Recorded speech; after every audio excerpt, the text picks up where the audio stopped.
Wander Wealthy Podcast, episode 183. Hello, my friends. Welcome back to another episode of the Wander Wealthy Podcast. My name is Tess. I am your host, founder of Wander Wealthy, and business coach for all of my amazing money coaches out there in the world. Whether you've been coaching for a hot minute and you're a little bit frustrated, overwhelmed, stressed out about where you're at currently in your business, or you've just been thinking about money coaching and if it's a possible career path for you, this podcast is the place you need to be. And this episode is super exciting because, well, I think it's exciting because I'm going to be breaking down the 10 must-dos to grow your money coaching business. So how this episode is going to work is I'm going to walk you through the 10 things which I would consider the top revenue generating activities for your business. And they are somewhat in order. And these are things that you should be doing on either a daily, a weekly, a monthly, or a quarterly basis. Some of them you definitely don't have to do as much as others. But if you focus in and you do these things, you will see results. You will see your money coaching business move the needle forward. Now, I'm also going to follow that up with some other things that I consider quote unquote playing business. This is something I like to call out a lot because I see, and personally I've been there, but I see so many coaches in the online world falling into this pothole, if you will, of activities that aren't predictable. You can't draw a direct line from, if I take this action today, I will make money tomorrow. And in a lot of ways, they're kind of things that we pay attention to, we put a lot of effort on, we focus on because we think it's important because we see other people doing it, but we don't really understand the deeper importance to it. And again, it's not predictable to help you produce revenue in your business. But we think we need to do it. And it's also, I will admit, it's also some of the more fun things to do in business. So then it's hard to separate ourselves out of that and go, no, that's more a distraction. That's the playing business stuff. I can do that some of my time, but I really need to be focused on these revenue generating activities. So I'm going to outline the revenue generating activities, the most important pieces you should be focusing on that will help move the needle forward in your business. But we are going to touch on some of those playing business things because I think it's important to have that awareness so that you can start making distinctions and really stop yourself. If you're in a process, it's taking you a long time, stop yourself and go, is this actually going to move the needle forward? Is this actually bringing me money in my business? So it's going to be a super fun episode. This is straight out, by the way. This is straight out of phase 8 in the Wealthy Coach Blueprint, which is my 12-week coaching program for money coaches. Whether you're new, aspiring, or you've been doing it for a minute, this program helps you define your life-changing coaching package, helps you take it and get it in front of your ideal clients. And then we also help you sell that program to those ideal clients and delight them and truly believe and see that you can change their lives. So if you're interested, we actually just closed enrollment last week and we have started the most recent round of the Wealthy Coach Blueprint. We have some amazing money coaches in the doors going through the blueprint. They're going through their very first week of the core curriculum, and I am so excited to see what they create in the next 90 days plus and beyond. So if you're interested in getting in the next round, then I invite you to head to wanderwealthy.com/apply, and you can check out all the details of the blueprint and sign up for the waitlist. If all goes well, if all goes as planned, which it's 2020, so who knows? But if all goes according to plan, we will be opening up enrollment again just on the brink or, in January of 2021. So wanderwealthy.com/apply to check out the blueprint and get on the waitlist. And if you're on the waitlist, then you will be the first to know when enrollment opens. We can only ever take a certain number, so you want to make sure you're there. All right, let's talk about doing business versus playing business and these 10 must-do things that you can do on a regular basis to grow your money coaching business. So before I really dive into these 10, I do want to just share this metaphor that I've come up with knowing my own experience and talking to so many money coaches and understanding the pain that they're in right now. And I like to call it the endless online entrepreneurial detour.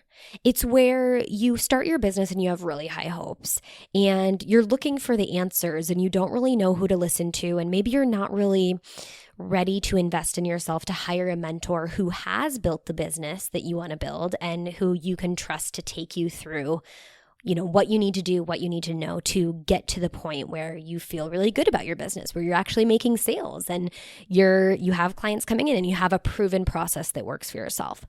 So before all of that, before you find that mentor, what so many people do is they look around at what other money coaches, financial coaches are doing in the space. And we go, okay, that seems like it might be working for him. And okay, she's doing that other thing. So I'm going to try to do those things. So, we go and we start putting some things into practice. And then we're not really seeing results with those initial things. Maybe it's building a website and then putting a webinar funnel in place or something. Or, if you know what a webinar funnel is, maybe you don't even know, but you're like, that seems important, so I should do that. So because we don't know what a webinar funnel is, and maybe we tried to set one up, but it didn't really work for us, we go and we see an ad or, a friend recommends us to sign up for a program that's going to teach us how to sell with webinars. And meanwhile, we've already created our entire program, our entire online course that we want to sell for $100 through this webinar. So what this all kind of alludes to is shiny object syndrome, right? I think we all have it because shiny object syndrome gets you when you are the most vulnerable. And you are usually the most vulnerable when you are frustrated and overwhelmed and confused. And you're just looking for an out. You're just looking for some pleasure. You're looking for a dopamine hit. And so you're in it, you're doing all the things, and they're leading you down these paths that ultimately then mean you have to, sign on for the next big thing or try that other tactic that's going to work. And you just keep committing to these things that we all believe we absolutely need to have in our business because other people are doing it, but we're not really seeing the results. And we actually don't even really know if these activities are going to bring dollars into our bank account at the end of the day. They're not leading to predictable results. We have no great way to measure our efforts. And at the end of the day, we're just tired, feel a little bit frazzled, somewhat burnt out, if you will. And that might be where you're at right now, or that might be the path you're heading down. And hopefully through this episode, I can help you, by the way, this doesn't mean that you don't have to be doing any of those things, but I can help you identify what is the highest leverage activities you should be focusing on, and what are some of those playing business items that you can be doing as well, if you want to. Now, a good rule of thumb that I like to break this up by is using the Pareto Principle, the 80-20 rule. So typically, and how the Pareto Principle works is it usually says 80% of our efforts tend to lead to 20% of our results.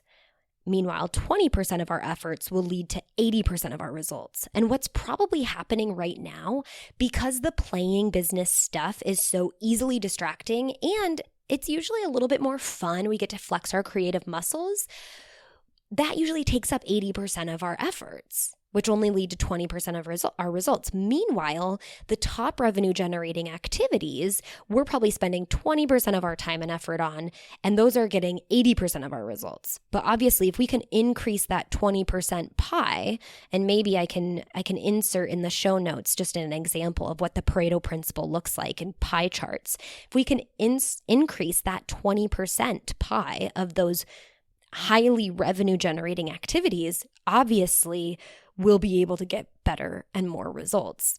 So instead of spending 80% of your time on some of the playing business activities, what if we flipped it and spent 80% of our time on revenue generating activities and 20% on playing, right? I'm not saying like get rid of it, but just be better at managing your time. And the really interesting thing here is also, like, let's say that you're working 10 hours a day, because 8 of those hours you're spending on things that aren't really truly predictably bringing in revenue into your business. So you have to spend 2 hours to bring in revenue, right? If you just took that 2 hours and you expanded it to 4, and then you took that 8 hours and you dropped it to 1, now you're working 5 hours instead of 10, and you're going to get double the results because you've doubled the number of hours that you're actually spending on revenue generating activities. Funny how that works, isn't it? So you can truly work less and make more. That's how that works. But so many of us have a hard time sticking to these revenue generating activities, and I'll tell you why.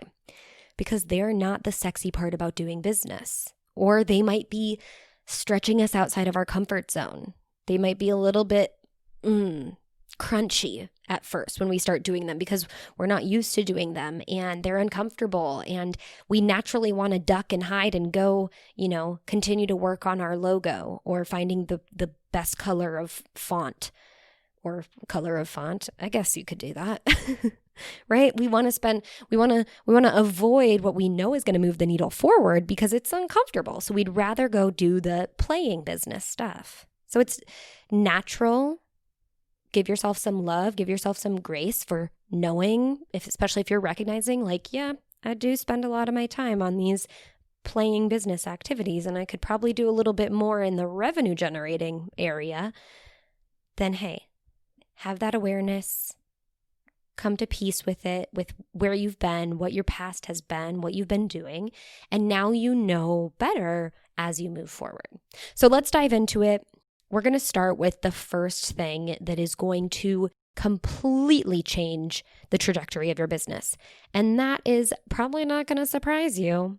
It's conducting market research and getting to know your niche, your ideal client on such a deep level that you almost know them better than they know themselves, right? You can understand what they're struggling with, what their frustrations are, what is a true pain point, what's keeping them up at night, what they're afraid of happening, whether they do something or don't do something, and what they ultimately want. What is their deepest desire? The more you get to know who you're serving, that changes so much in your business. That's why it's the very first deep business building phase in the Wealthy Coach Blueprint. It's not the very first phase because we have some preparation work to do, but it is the very first business building phase that we go through. And it is also the phase that takes the longest because I truly believe that this is the most important part to building an amazing, sustainable, and successful money coaching business. So if you can spend, this is more of like a monthly or even a quarterly activity. If you actually conduct market research interviews, that can definitely be quarterly or even every 6 months, after you really get a good subset of market research interviews. But also just integrating yourself into your ideal clients' lives on a weekly basis. That's not only going to help you just understand them better, but it's also going to help you create better content and perfect or tweak your course or your program so that it is so much more relevant to your ideal clients. The second revenue generating activity is developing and memorizing. You got to have it in the old noggin, your signature coaching process or method or step-by-step worksheet or plan, whatever you want to call it. But it's got to be this process, this transformation that your client goes through, and you know what the specific stepping stones or the specific categories are. And having that memorized so that you can refer to it in any scenario. And by this, I mean like you're writing your Instagram post for the day and you refer to like step 3 of your Debt Accelerators program, right? And you're able to quickly refer to it and pull it up. Or even better, you're doing a Facebook Live and you can refer to phase 2 of your, I'm like making these up off the top of my head, bougie budgeters plan. I gotta get more inventive. But you can tap into that and you can right away on that IG Live or Facebook Live, you can say, I'm delivering, maybe you're delivering some tips about budgeting, and then you're like, guess what? This is a key piece of step 2 of my bougie budgeters plan. And in that plan, you not only get that, but you get a whole host of other things that are going to make you feel supported in building your budget, right? You can lead into this very natural sales pitch up in a way, but it's really just introducing your audience to the fact that you have a program and you're referring to it and you can talk about it and they can see that you have it memorized and you know exactly that process because you probably implemented it on yourself and a few of your friends, and now you're selling that. Okay, you can also refer to this in a sales call or even in a DM conversation, and it's going to change the game for you. It's going to really solidify the fact that you have something tangible to offer that is truly a transformational method or process that your client can see results through. The third revenue generating activity is to establish authority through consistent and relevant content posting. Now, creating content is important, but it's secondary to this because we don't want to spend too much time within the creation process. Creation is so important, but I think some of us can get really tripped up by it, or we can get into a perfectionist state that if you can give yourself like a start time and an end time, you're going to create so much more content just by focusing and knowing what you need to get out of it so that then you can actually post that content. And by doing it consistently, you're going to be able to establish your authority. By making it relevant, you're also going to establish your authority through that. And how do you make it relevant? We go back to number 1, which is conducting market research or really integrating yourself into the lives of your ideal clients, going where they hang out and knowing exactly what's happening, what questions they have, what frustrations they're living with, all of that good stuff. That's how you get relevant content. I don't know if you guys are making notes, but you better be making notes on this episode because it is juicy. So number 1 is conducting market research or even just integrating yourself into your ideal clients' lives. That's something you should be doing on the integration piece is definitely like a weekly basis thing, whereas the actual conducting of market research, like the interviewing, is something you can do more on a quarterly basis after you've already done your initial market research. Step number 2 is developing your signature process. This is something that is kind of a one and done, but you can always be improving it, be tweaking it so that it's so much more relevant for your ideal clients and, something that you're really going to truly perfect. And you got to know it by heart. And then step 3 or number 3, these aren't steps, but number 3 is going to be consistent and relevant content posting, which you should be doing on a weekly basis. If you can create your content once a week and then have it scheduled out, you're going to be golden. Number 4 for revenue generating activities is to engage with and develop real relationships with your ideal clients. I mean, this is going to feed into being able to integrate in their lives and really understand them and build that know, like, and trust factor. And this is, again, something you should be doing on a daily and or weekly basis, like having some sort of metrics that you're aiming for in terms of just like getting to know them and building a real genuine relationship with them, caring so much about them and just like being there for them and showing up and saying, hey, I exist. I'm here to help. I want you to know that I'm here and, doesn't have to lead to anything. But if it does, guess what? We're going to make a dream team together. Number 5, revenue generating activity is booking sales calls, baby. I know that that is probably a touchy subject. We talked about sales in a recent episode, so go check that out. I got to remember the episode number. Let me see if I can pull it up. Episode number 180. That's where you can check out the 5 sales mistakes you probably are making and what you can do instead. So you can make some sales, my friend. But in terms of booking sales calls, there's obviously steps you need to take in order to book sales calls. And that's where you go from the 4th revenue generating activity of developing these real relationships with ideal clients through having conversations with them, starting conversations, guiding that conversations, and ultimately getting to a point where you want to help your ideal client make a decision, right? We got to recognize that living in indecision isn't good for you or your ideal client. So getting them to a decision and being willing to ask for or suggest the call. Ask for the call or suggest the call, right? If it's a no, it's a no. And you can maintain that relationship because honestly, there's no harm done there, but we want to work and move those relationships forward. Otherwise, like, what are we doing here, right? We got to move it forward. It helps them and it helps you. So 6 is obviously conducting sales calls. And, there's no trick to it. It's just do it, right? We got to get those sales calls booked, and then we got to conduct them. And conducting sales calls is a truly valuable use of your time. It's not only valuable because you might get a sale, but it's also valuable because you're going to get a ton of market research out of it. So it works both ways. 7 is going to be creating your program from your signature process, right? When I mentioned developing and memorizing your signature process, I did not mention that you should only outline it, but that's what I meant. You should just outline what that signature process is. What is step 1, 2, 3, 4, 5, 110? No, you should really have 3 to 10 steps maximum. It could be more, it could be less, but I would guide you around there. And once you know the outline, stop there, okay? Because number 7 is about creating your program from your signature process, from that outline, but only after you've made your first pre-sale or at least one pre-sale. That's right. You should be pre-selling your program. And I know a lot of people start sweating when they hear me say this, right? You get the sweats because you're like, how the heck am I supposed to do that?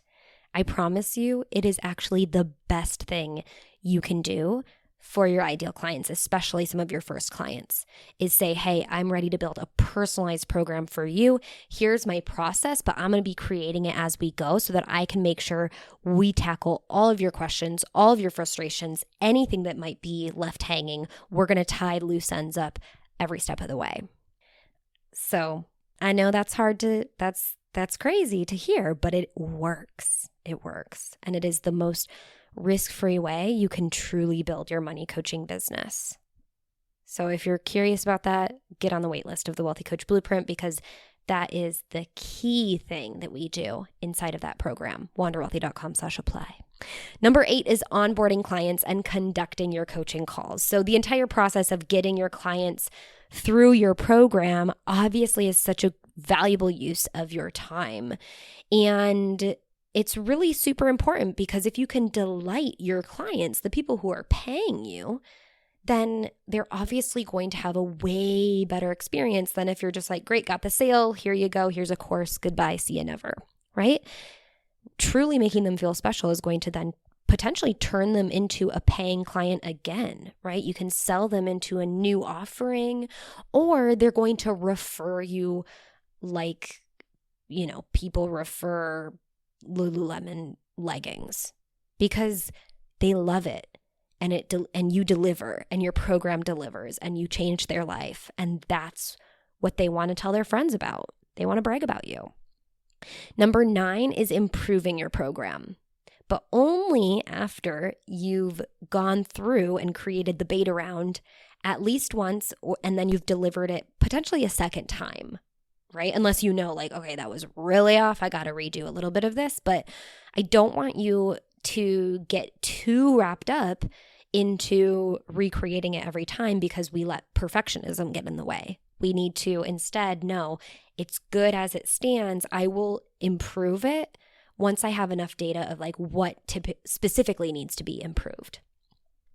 And then number 10 is checking in and following up with those potential clients, even if you had a sales call with them and they were like, no, thank you, or you were guiding the conversation to get them to book a sales call and they were like, no, thank you.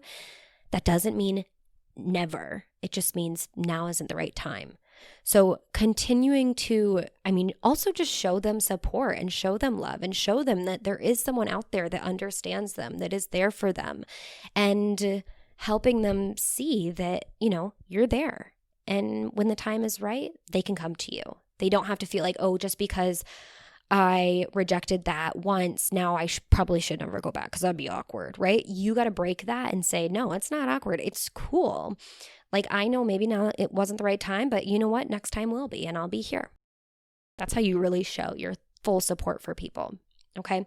So those are the 10 things. I hope you took massive notes because they are the things that if you focus on those, if you spend 80% of your time on those, A, you can shorten your work day and your work week, but B, you're also going to see a crazy jump in the results that you get. Now, just quickly, I want to share some of the playing business things because I just think if we can be cognizant of them, it can help us differentiate between the revenue generating activities and things that are fun, are tempting, feel really important, but aren't necessarily the most important. Okay. So I'm a little bit of an unconventional coach because I like simple businesses. I don't like businesses that take up too much of my time because I've been there and I've done that and I've overworked myself. And now I like, to take a Friday off if I want to and to work a half day on a Tuesday if it fits my schedule. And so I like simplicity. So here's what I consider playing business. And I'm sorry if this offends anyone, but it is what it is. Okay. So number 1 is building your website. And by the way, all of these things, like I said, it's not that you shouldn't do them at all, but if you can just make sure that you focus on only 20% of your time doing these things, you're going to be so much better off. Okay. So if you really, really want a website, that's fine. Build a website, but don't make that your month-long project that you're going to focus on because then it's going to be another month until you really get clients in the door. You do not need a website in order to get money coaching clients, in order to build an audience of raving fans. You don't need any of that. You don't need any of what I'm going to talk about. The second one is spending time picking fonts, brand colors, your logo, editing photos, or any other design element of your brand. Right? You're a money coach. You're not a graphic designer. So most people aren't going to be looking at your fonts, looking at your brand colors and being like, not for me, right? If you can prove and you can demonstrate how you can change their life, that's where the value is. So that's what they want from you. Again, some of these things are fun. I love, doing my own design because it just like puts something into the creative side of my brain. But again, 20% of your time, not 80%. The third is creating a freebie, and this could be a free download, PDF, a free challenge, a video, an ebook, a course, etc. Right? Any freebies aren't bringing in the money directly, right? There's something along a string of things that could potentially bring in money, but that's a long ways to go to make sure that you're going to be getting a paying client. Focusing on growing your social media following through buying followers, commenting on other competitors' profiles or photos, doing IG pods, all of that stuff. The number that matters the most is the number that's coming into your bank account from paying clients. Your IG following or your Facebook following or whatever it is, it means nothing if it doesn't convert to dollars. Right? And eventually, again, it could. If you focus on growing, it could. But you know what actually works? Focusing on creating real relationships. And then all of a sudden, you'll see your numbers skyrocket because they'll really appreciate that. Another one is trying to be everywhere on social media, post on every social media platform. I always suggest focus on the one platform that you know the majority, the 80% of your clients are hanging out on. We can use the 80-20 rule there too. Starting a new blog, podcast, or YouTube channel. Again, something that you might really want to do because it's really going to feed your creative brain like my podcast feeds mine. And eventually it can lead to really great leads, but it is not the most pressing thing to be doing at this time, especially if you don't have paying clients yet or you don't have a sustainable business yet. buying course bundles or a bunch of new courses and essentially over consuming information. All I got to say here is information does not lead to transformation if you're not implementing upon it. So if you can just focus on the one thing, that's going to get you further. Buying and learning how to use a bunch of software for your business that doesn't obviously add to your bottom line, aka bring in revenue. So this is pretty obvious, but there are very few things that you actually need to pay money for in your business to get it off the ground. And that's the method that I teach in the Wealthy Coach Blueprint, because I think it's important to run a lean business so that you can know, okay, I could do this off of next to nothing. And then you get to add things to make your life easier as you grow. But you don't need to spend a bunch of money on a bunch of software initially that is just going to add more to-dos on your plate, right? We're all about simple, stripped-down business. Another one is coming up with a clever name, a clever program name, a clever URL, a clever Instagram handle, all of that stuff. If you can be clear, you're going to get the job done. And I know people who spend months coming up with the best name. And that's months that you could have been working with clients, paying clients at that. The last one is my favorite. It's worrying about what other people will think of you or your business. I know this doesn't sound like playing, but it's something that we'll indulge in, and we indulge in a lot because we feel that it's safer to be quiet than to step up as a leader and say, hey, this is what I believe. This is my philosophy. This is what I do now, and identify as someone who is truly a money coach. And we don't do that because we're afraid of what our Uncle Gary is going to think, or what Aunt Stacy is going to say, or what our friends from high school who we never even talk to anymore are going to say. And honestly, that doesn't matter. It doesn't matter what they think. What matters is what you think, what your higher self thinks, what your future 2.0 version of yourself thinks, and what your ideal client's going to think. And they're going to think, thank goodness you showed up in my life at this time. I've been waiting for you. I need you. I've been searching for you. So that's that. That's what I have to say. Those are your 10 must-dos to grow your money coaching business, and a handful, I don't even know how many, of little things to be aware of that would fall into the playing business category. And I hope that this helps you really stay focused and really move the needle forward in your business, because you deserve that, and I want to see you thrive. So if you enjoyed this episode, if you made a lot of notes, I'd love for you to screenshot it or take a photo of it and share it on Instagram. Tag me at Tess_Wicks. Hit me up in the DMs if you have any questions, or if you want to talk money coaching or business building. I love having conversations with you all. And don't forget to sign up for the waitlist. Go to wanderwealthy.com/apply. Check out all the details of the Wealthy Coach Blueprint and jump on the waitlist, because I really am looking forward to seeing more money coaches get out into the world so we can make financial literacy a common thing, not something that is hard to come by. All right. Until next time, my friends, I hope you wander wealthy.